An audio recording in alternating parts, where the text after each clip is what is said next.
E aí galera, beleza? Professor Carlos falando aqui com vocês.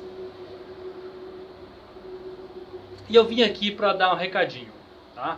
Primeiro recado, galera, se inscreve aí no nosso canal, curte o nosso vídeo e vamos estudar história porque história é legal. Bora lá, turma! Damares, dá o play aí!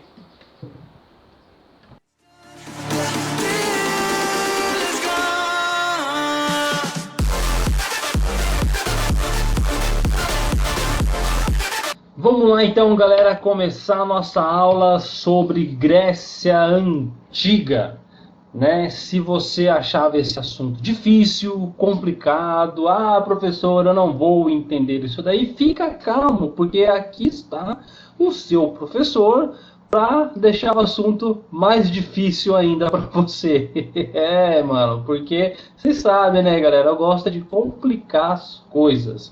E estamos aqui também com a participação do nosso bom, velho e querido Chimarrão, né? E vamos nos aventurar sobre a Grécia Antiga. Bora lá então? Bora lá então. Vamos começar por aqui. É o seguinte, pessoinhas. Para a gente começar a falar sobre Grécia Antiga, é legal que nós tenhamos esse mapa aqui na nossa mente, ok? E que a gente se detenha um pouquinho sobre alguns lugares ali, tá? Para poder facilitar a nossa compreensão. Vamos começar aqui então. Primeiro, a cidade de Atenas. Nós vamos ter uma aula lá na frente apenas sobre democracia ateniense, vamos falar de guerras, mano. Daqui a pouco começa a pancadaria. Então já é legal você ter uma noção onde é que se encontra, né, a cidade de Atenas aqui no nosso mundo antigo, né, aqui na Grécia Antiga, ok? Também a cidadezinha de Esparta, para você que viu lá o filme dos 300 de Esparta e perguntou, mano, onde é que fica? Tá aí, ó, cidadezinha de Esparta, ok? Outra região que você tem que ter em mente também, Peloponeso, tá? Porque, professor, lá na frente falaremos sobre a Liga do Peloponeso, e aí você vai falar assim, nossa, meu, Peloponeso, nossa, o que é isso? Cara, não é nada demais, é uma região da Grécia Antiga, ali o Peloponeso, ok? Onde algumas cidades vão se unir ali para ir pro arrebento, mas guarda aí que essas são cenas do próximo capítulo, ok? O importante agora você começa a construir esse mapinha na sua mente aí, tá? Onde está a cidade de Atenas, de Esparta, onde que está a região do Peloponeso, ok? E continuando aqui com a nossa leitura do mapa, tá? É importante também a gente fazer uma diferenciação nesse mapinha aqui, tá? Uma organização, vamos assim dizer. Vocês estão vendo aqui a nossa legenda aqui, que ela está dividindo o território grego em 3 partes. Então nós temos aqui a Grécia continental, ok, né, rosinha. Nós temos a Grécia insular, que são esse conjunto de ilhas aqui, né, e o que o mapinha está chamando de Grécia asiática, em amarelo. Por que isso é importante? Para você entender o seguinte, você está olhando para esse mapa, você está falando assim, nossa, esse é o povo grego, os caras existiram assim. Não é bem assim, pessoal, você tem que entender o seguinte, o que esse mapa está mostrando aqui para a gente é a história da ocupação do território grego, beleza? Por quê? A primeira fase, a primeira ocupação do território dá-se mais nessa parte aqui, tá, da Grécia continental. Depois, em um momento da história, a gente tem a ocupação dessas ilhas, aqui, uma expansão, uma colonização. Olha lá os barquinhos onde eles foram, ok? E depois dessa colonização aqui das ilhas, eles também vão colonizar outros territórios, como por exemplo aqui na Ásia, ok? E também eu coloquei um barquinho aqui, ó, nessa bota número 45 aqui, brincadeira, tá? Aqui é a Itália, tá? E essa região, ela vai se tornar famosa por conta das colônias gregas que tinham ali e vai ganhar um apelido de Magna Grécia. E eu acho importante eu falar isso para você aqui, porque quando eu começar a falar de Roma com vocês, eu vou falar um pouquinho também de gregos naquela região. E aí tem aluno que olha para mim nessas horas e fala, nossa, professor, mas a gente já viu Grécia lá atrás, tá falando de gregos aqui agora em Roma? Por quê? Porque essa região aqui foi colonizada pelos gregos nessa época aqui da expansão, ok? E ganhou esse apelido de Magna Grécia, tá? E o que motivou essa expansão aqui foram guerras, foram disputas por terras, foram conflitos, ok? Então você tem que também ter essa informação na sua mente aqui. Além de você localizar essas cidades, essas regiões importantes, entende que esse mapa está representando para a gente aí um processo migratório, né? Uma expansão, uma colonização, tá? De alguns territórios, algumas ilhas e outros lugares aí, beleza? E, por último, o que eu quero chamar a atenção aqui nesse mapa nosso, sobre a cidade, sobre a ilha de Creta, tá? Especificamente sobre Knossos, tá bom? Por quê, professor? Porque é o seguinte, chimarrão, o povo grego, galera, não veio do nada assim, pá, chegou de Marte e ocupou o território. Não, teve uma história também da formação do povo grego, ok? A gente vai começar a falar aqui por volta de 2000 anos antes de Cristo. E nessa época não dava para você chegar e falar, olha, esse é o povo grego. Tá? Não tinha ainda esse povo grego. O povo grego ele foi se formando também no decorrer da história. Tá? E tudo vai começar com uma civilização em Creta. Na realidade, não vai começar assim. Tá? Para a gente aqui vai começar porque isso aqui é uma videoaula, né, focada, né, no conteúdo escolar, mas se você se interessar pelo assunto e resolver pesquisar, aí você vai ver que, mano, a história da região aqui é muito mais antiga, dá para buscar outros povos e tudo mais, beleza? Mas pra gente vai começar aqui com a civilização cretense, com a galera que ocupou essa ilha aqui, ok? Então vamos começar falando dessa civilização cretense, mais ou menos em 2000 anos antes de Cristo. Tá? E o que rolava com a ilha de Creta? É o seguinte, se você é uma pessoa bacana, legal, gente boa, bacaninha, você já assistiu, né, aos vídeos lá sobre a Mesopotâmia, sobre o Egito, e você vai se lembrar de uma informação muito importante que eu dei lá, que é a seguinte. Eu falei que a história daqueles povos estava situada num momento muito interessante da humanidade, que é quando os seres humanos estavam deixando de ser nômades e se tornando sedentários, ou seja, desenvolvimento da agricultura, criação de animais, piriri pororó. O que acontece é que essa sedentarização, ou seja, essa vida sedentária, não vai ocorrer só na Ásia, não vai ocorrer só no Egito, não. Vai ocorrer em várias regiões ali, né, naquela parte ali do mar Mediterrâneo, da Ásia e tudo mais. Também vai ocorrer na ilha de Creta, porque quando as pessoas chegam, quando o ser humano começa a ocupar essa região da ilha de Creta, ele vai começar a desenvolver essa região. Então vai começar a desenvolver a agricultura, vai começar a desenvolver a criação de animais, né? Porém, a ilha é um lugar com recursos muito limitados. Então Creta não é um lugar assim onde os caras vão conseguir produzir alimento em larga escala, igual, por exemplo, na Mesopotâmia ou igual no Egito. Os caras vão conseguir vender, exportar isso daí. Os caras não vão conseguir, né, ter tanta coisa assim para poder vender. Isso não quer dizer que os caras não vão participar do comércio. Eles vão sim ser muito ativos no comércio, tá? Então eles vão ter um comércio marítimo muito forte naquela região do mar Mediterrâneo, porém voltado para a produção de joias, tecidos, armas, objetos de bronze. Então são caras ali que vão estar ali no comércio também. Eles são um pouco parecidos com o povo fenício, né? Que os caras tinham uma limitação muito grande de recursos dentro do território. Não vai pensar que os caras não tinham nada. Os caras conseguiam cultivar, produziam vinhas, produziam oliveiras, né? Você tinha, né, criação de cabras, você tinha criação de animais ali sim, mas é uma coisa mais voltada para a subsistência deles. Okay? O comércio, mesmo a movimentação da grana, se dava em torno desses itens aqui: joias, tecidos, armas e objetos de bronze.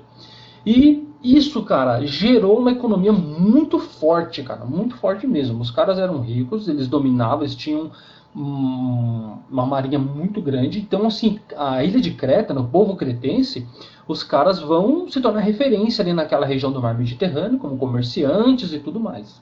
Ok? E vão conseguir, né, ter vários territórios sob o seu controle, porque com o poder financeiro vem o poder militar e vem, né, a conquista de territórios ali. Tá? E essa imagem que vocês estão vendo aqui é do Palácio de Knossos, né, que se tornou muito famoso porque era dali que o rei Minos governava, né, a ilha de Creta, e governava outros territórios que eles haviam conquistado também. Okay? Hoje, quando você for lá para a Grécia, fazer seu passeio lá e tirar uma selfie e mandar para o seu professor de história, você vai poder conhecer esse lugarzinho bonito aqui, tá? As ruínas da ilha de Creta, do Palácio de Knossos, né? E lá tem um labirinto, né? Onde tem a lenda do Minotauro, que eu não vou contar para você. Ah, você quer saber, professor? Vai, dá um Google aí, vai lá no YouTube, aproveita e enche essa sua cabecinha com coisa útil. Né? Não fica aí só pensando besteira, não. Tá? Então, beleza. Professor, o que a civilização cretense tem a ver com a coisa? Porque é o seguinte, essa civilização cretense ela vai prosperar, ela vai se desenvolver, ela vai crescer e ela vai se tornar extremamente poderosa. Yeah! É. Só que é o seguinte, né, meu? O tempo passa, a história se desenvolve e aí, meu, tem uma galera que vai olhar para os cretenses e vai falar, olha, esses caras estão prosperando, esses caras estão se desenvolvendo bem. Vamos fazer o seguinte, vamos pegar o que é deles pra gente, vamos invadir a ilha deles, vamos quebrar os caras? Vamos, bora. É nesse contexto que vai chegar um grupo chamado de aqueus. E de onde esses caras vieram, professor? De Marte? Vieram... Né? Cara, é um dos povos de origem indo-europeia. Ou seja, um dos povos que eram nômades, que vieram migrando lá daquela região da Ásia, né, vieram pela Europa e se estabeleceram na região da ilha de Creta. Por quê? Porque ele era rico, porque ele tinha uma sociedade bem desenvolvida, né? Então, pô, é aqui que eu vou ficar. E ficar. Ah, mas foi pacífico? Não. Teve guerra, teve conflito, mas com o passar do tempo, os aqueus eles se estabeleceram nessa ilha. Então, se eles se estabeleceram, começou a ocorrer uma mistura entre esses dois povos ali, tá? Entre a população cretense e a população dos aqueus. Então, nesse momento, você já não fala tanto mais de civilização cretense, você já tem, né, uma mistura ali com os povos, beleza? Ah, professor, mas é só isso que aconteceu? Não, vamos dar uma olhada agora na nossa Grécia Antiga aí. Aqui na região de Creta, a gente já tem, né, a chegada dos aqueus e dos cretenses. A chegada dos aqueus é a mistura com o povo cretense. Porém, né, nas outras regiões da Grécia, também houve a chegada de outros povos que foram se estabelecendo, que foram se misturando com populações locais. Por exemplo, os dórios, né, outra civilização também de origem indo-europeia, né? Também temos os eólios, né, e os jônios. Ah, professor, mas então quem são os gregos nessa história aí? Sabe quem são os gregos? Sabe? Todos eles. Mas por que não está escrito gregos ali? Porque, pessoinha, é o seguinte, eu estou falando da formação do povo grego. Então todos esses povos, no decorrer aí de anos e anos, eles foram se estabelecendo, foram estabelecendo também relações, foram se misturando até chegar no que a gente chama de civilização grega, ok?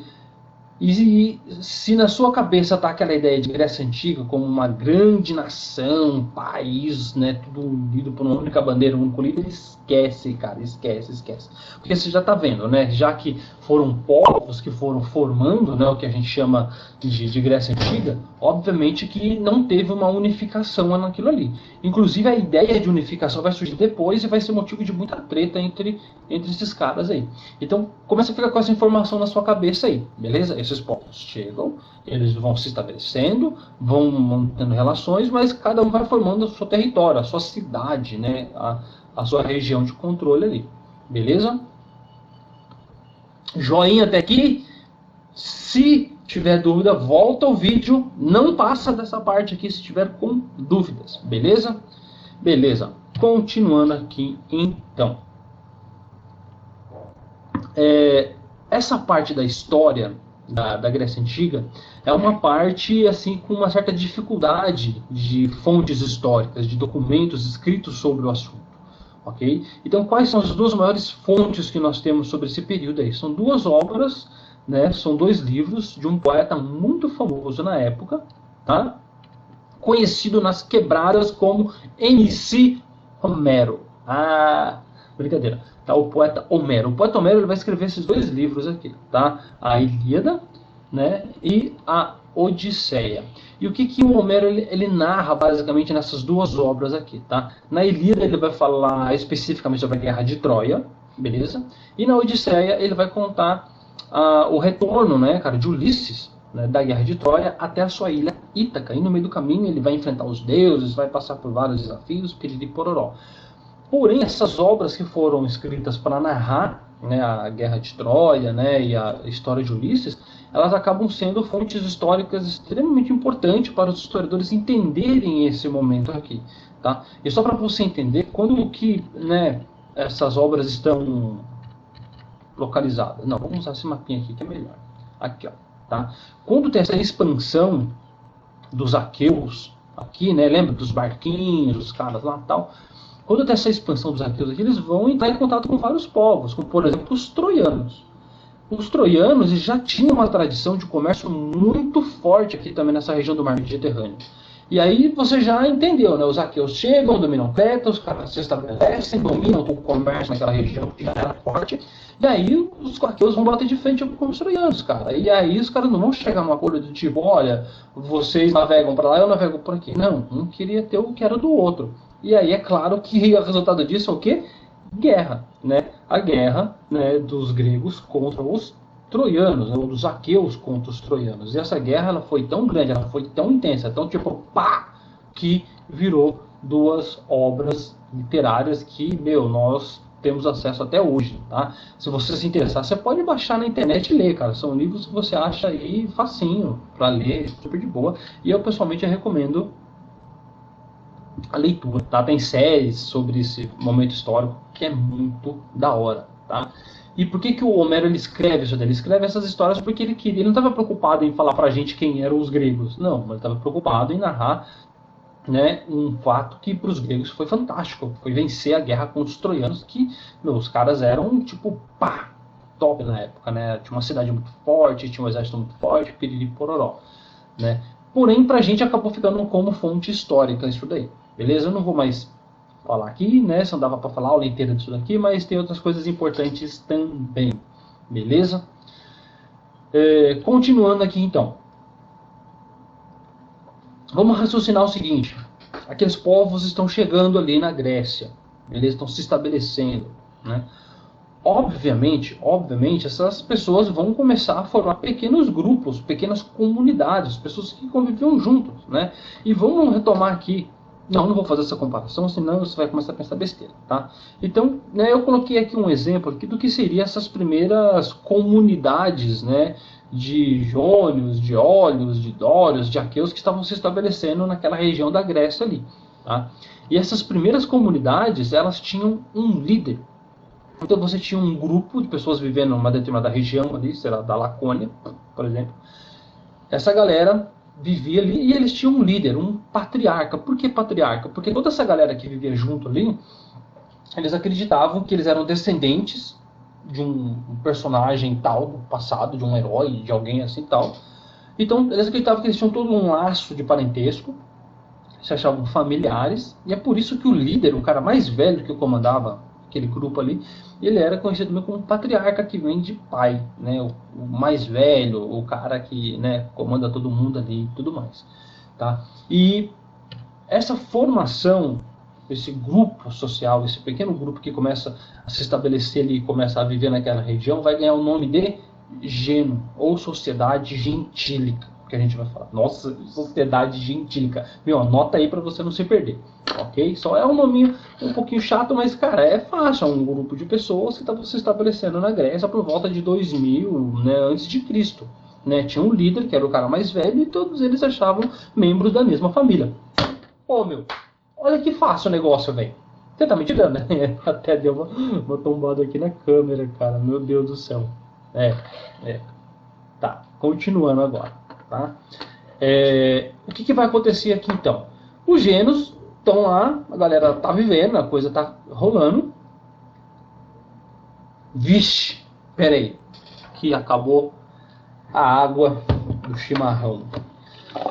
E isso é importante, né, galera? A gente não consegue, né, dar aula sem o chimarrão. O chimarrão ele é importantíssimo nas tradições gregas. Os gregos já tomavam chimarrão.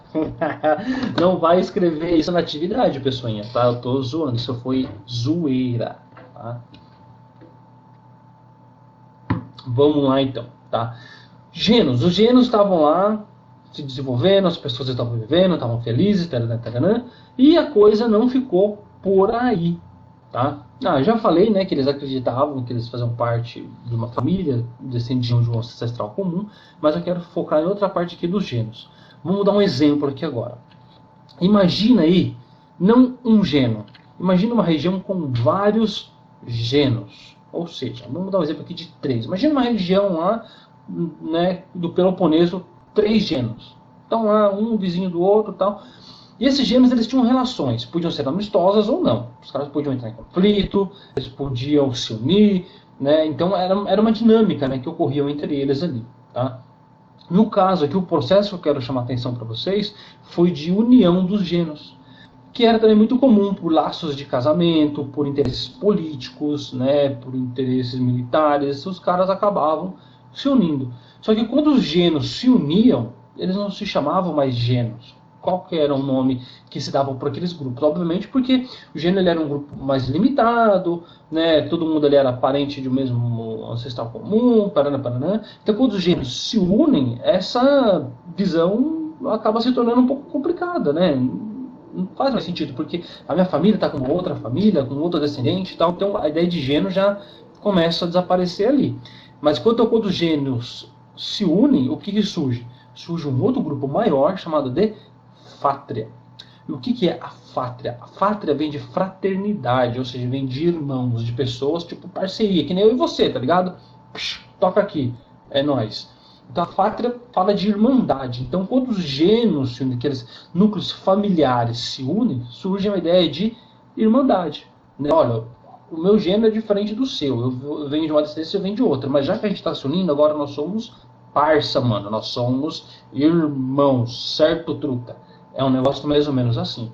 Agora você imagina isso ocorrendo em vários lugares da Grécia ao mesmo tempo, cara. Então você não tinha uma fátria, você tinha várias. Pum! Virou moda. Vamos unir nossos gêneros? Vamos. Tá todo mundo fazendo isso. Que legal. Né?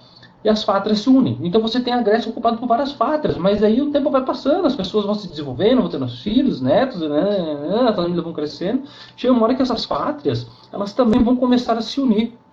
Ok? E quando as fátrias se unem, essa irmandade, né, se une, a gente tem a formação do quê? Das tribos. Então, olha só, a gente começou lá falando dos gêneros, passamos para as fátrias, agora as fátrias começaram a se unir, montando grupos maiores ainda, que são as tribos. Beleza? E aí você já imagina toda aquela região da Grécia com várias tribos, todo mundo vivendo ali e tal, se desenvolvendo, piriri pororó. E o processo continua. Estou falando de um processo, para vocês, galera, de centenas de anos. Tá? É tempo pra caramba que está rolando aqui. Então é o seguinte, essas tribos vão continuar se desenvolvendo, as pessoas vão continuar vivendo, vão continuar tendo seus descendentes, e com o passar do tempo as tribos também se unem.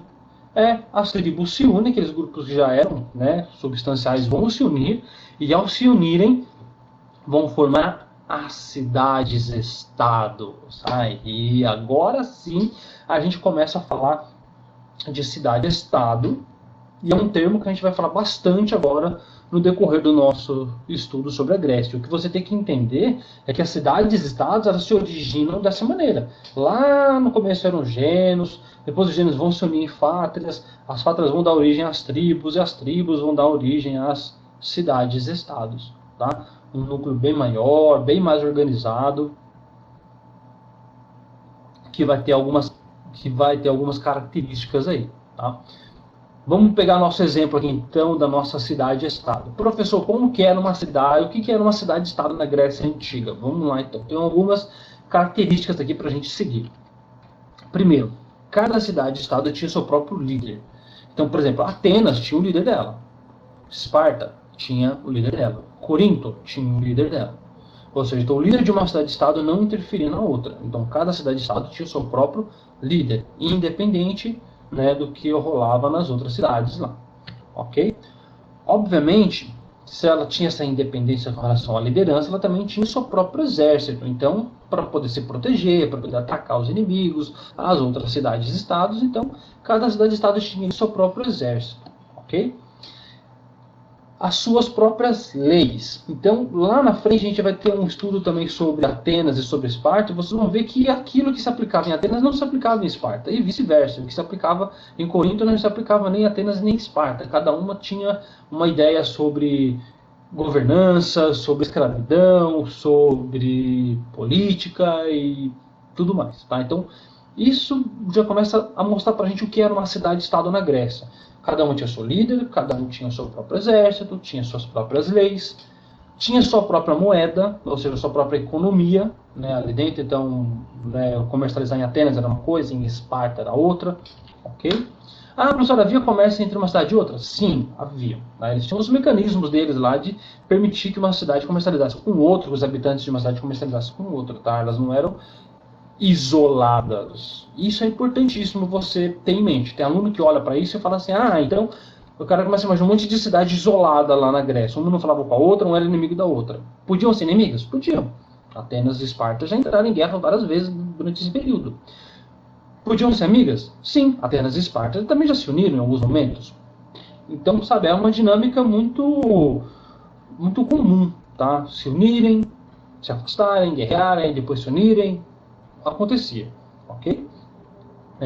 E cada uma também tinha o seu deus protetor. Atenas é a deusa Atena, né, cara? A Esparta vai ter o deus protetor deles, a Corinto. Então, assim, então a religião também acaba sendo algo muito específico também de cada uma dessas cidades. Ah, professor, então por que todo mundo ali então são gregos? Porque ao mesmo tempo eles tinham coisas que os uniam culturalmente. Por exemplo, um modo de falar, alguns festejos, né, o modo de se alimentar, né, o modo de se vestir. Então, você tem traços culturais que permitem com que nós, historiadores, olhemos para aquela sociedade e falemos, são todos gregos, porém, vivendo em cidades e estados, cada um ali ao seu modo, com a sua lei, com a sua moeda e com o seu próprio exército. Tá? Ah, mas eles não podiam se unir tudo e formar uma nação? Sim, essa ideia surgiu várias vezes na história da Grécia e terminou em treta. Né? Mas a gente vai falar sobre isso daí, né, depois. Beleza? Então, continuando aqui, falando sobre as cidades-estados. Eu trouxe alguns exemplos aqui para vocês. Atenas e Espartas, né, que eu já mencionei bastante, é super conhecidinho lá da Grécia Antiga. Também tem Argos, também tem Maratona. Se você voltar naquele mapinha que eu coloquei lá no início da aula, ali tem uma porrada de cidades e estados da Grécia Antiga. Ok, o que não vai faltar para você lá é exemplo. Beleza? Então, acabou, pessoal. Acabou. Então, é o seguinte, essa aqui foi a nossa primeira aula sobre Grécia Antiga. Ok? Eu vou voltar aí com outras aulas. E antes de você fazer outras aulas, retoma o conteúdo, faz aí um resuminho, vê se você entendeu tudo bonitinho, né? Alguma dúvida, escreve no comentário lá que eu posso lá e responder para você. Dá um like no canal, ele te ajudou a aula foi boa para você, foi legal, foi bacana, te ajudou? Cara, dá um like no vídeo, mano, né? Gostou? Se inscreve no canal, tem um sininho aí, clica nesse sininho, o que vai acontecer? Toda vez que eu lançar algum vídeo novo, uma aula nova aqui no meu canal, cara, você vai ficar sabendo, vai aparecer no seu celular. Olha que belezinha, vai aparecer uma foto do professor Carlos lá, assim, ó. Aula nova pra você, entendeu? E aí, nesse período que nós estamos de quarentena, ou em qualquer outro momento, aí você vai poder ter um contato com o saber. Olha que profundo isso, meu Deus. É o chimarrão que faz essas coisas, tá? Beleza, então, galera, então é isso daí. Então, foi muito legal estar aqui com vocês. Um forte abraço e até a próxima, pessoal!